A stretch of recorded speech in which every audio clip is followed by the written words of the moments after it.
Welcome. I'm really glad you're tuning in wherever you happen to be right now. My name is Melvet Hill, and I serve as the Executive Director of Connecticut's Commission on Women, Children, Seniors, Equity, and Opportunity. And on behalf of the Commission, welcome to our new podcast, the Policy, Innovation, and Civic Health Podcast. We're starting a new series called America 250, and it's a project close to our hearts and one we believe arrives at a genuinely meaningful moment in American life. This year, the United States turns 250, 2.5 centuries since a founding declaration that was, at once, visionary and incomplete.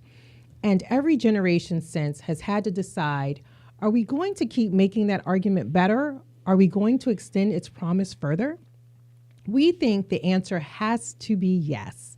And we think Connecticut has a real role to play in that work. The CWCSEO was created to do something specific.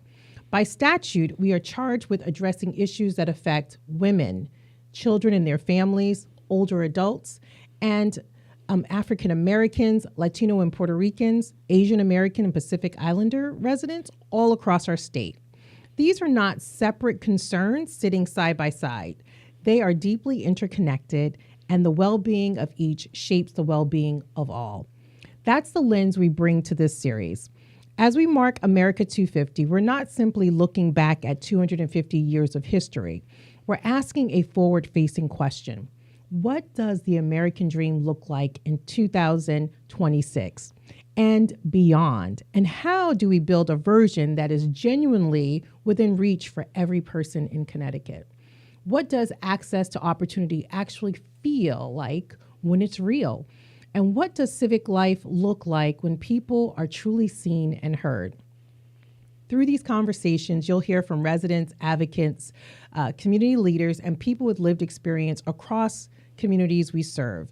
Some episodes will challenge comfortable assumptions. Some will lift up stories that don't get enough airtime. All of them are rooted in the belief that real civic engagement means more than casting a ballot. It means being part of an ongoing conversation about the kind of place we want Connecticut and this country to be. So this podcast is one way we are honoring our commitment to connect people with each other and with their government, not as an afterthought, but as a foundation. So we invite you to listen in. Listen, share these episodes with someone in your community, and let these conversations spark something, a question, a connection, maybe even action. This work belongs to all of us. So thank you for being here, and let's begin. So our first guest on our podcast is Yukiyo Iida. Yukiyo, you have an interesting career across sectors, education, nonprofit, state government. Tell our audience about yourself. Give us your brief bio. Thank you so much for inviting me onto this podcast today. So my name is Yukiyo Iida, and I work for the Commission on Women, Children, Seniors, Equity, and Opportunity as the Associate Director of Parent Leadership and Family Engagement. That's what I am currently doing, but what led me to this place is a lot of different things. And so history is important, right? So I'm going to give you a little background. So I was born in Japan, and I've lived, studied, and worked across a couple different places, but have mainly been in the United States the last 30 plus years at this point. It's been an interesting journey to go back and forth and, between Japan and the United States, see where I'm from, where my new home is. Education here has been a really interesting opportunity in that, American history, to me, when I was growing up, was something that was a little far off, even though I lived here. And that's because I think I didn't see myself in that history for a very long time. And so at one point, early in my career, I became a teacher. And I think, some of that was because, one, I didn't see myself reflected in the educational system that I was in. And so I wanted to be that person for a lot of our students. And so I did end up teaching Japanese as a world language at a high school. And that led me to a lot of new experiences because the students that I was teaching, they were actually the ones that taught me to really embrace my Asian identity and feel okay and actually feel really good about being an Asian in America.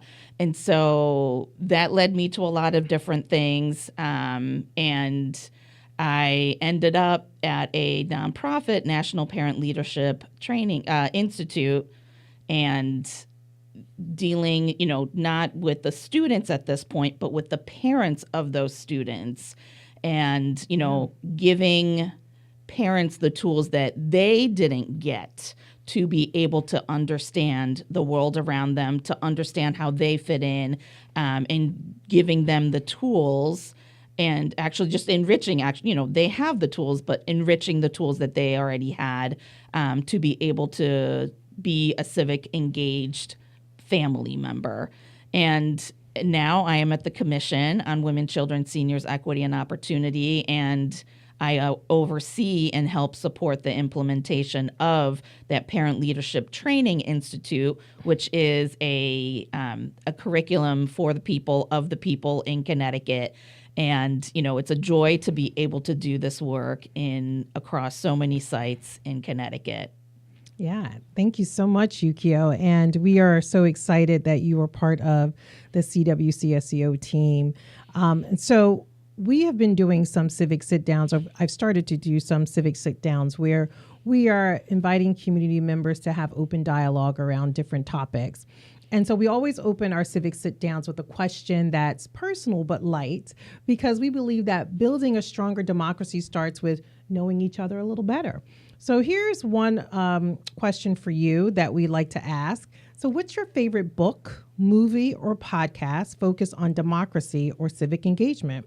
And why? Tell us why you like it. Sure. And the title of that book is Asian American Dreams by Helen Zia. It was published back in, I think, 2000. And, I was just coming out of college and really trying to find who I am and my place in the world. And I think, back in the early 2000s, conversations around race were a very different landscape at that point. Yeah. And so, I wanted to try to understand, this is where I'm going to make my home. How do I understand how I fit into this fabric of the United States? And, this, again, like I said, American history was a little far off for me because I didn't see people like me reflected in that history. But this was that first book that really made me understand how Asian Americans have been a part of this country, but haven't really been in the light. Okay. And so many eye-opening moments for me around Chinese exclusion, Japanese internment, how birthright citizenship came to be and who fought for that. And I was so taken aback that I didn't know any of these things until I was well into, post-college to really understand all of this. Yeah. So when you said Asian Americans weren't really in the light, are you saying that they weren't seen? Like, what are you saying there? Yeah, we've been largely invisible, I feel like. And, even looking at the railroads, right? And there's that famous picture of all the white folks that worked on the railroad being in the picture, when in reality, there was a lot of Chinese workers that made the railroads happen, and yet they were not in that photograph. And so we've been invisible. I got it. Thank you. Thank you, Yukiyo. So one of the phrases we'll keep coming back to in our America 250 series will be the American dream. It's one of those ideas that almost everyone has a feeling about. Some people grew up reaching for it. Some have questioned whether it was meant for them or not. And some are actively imagining what it could become. And so I want to ask you directly, how do you define the American dream, or are you redefining it now in 2026? Yeah, that's a big question, and one that I've been mulling for a while. And I feel like every time I speak about this, it feels very different, depending on where I am or what I'm feeling or what I've just come across.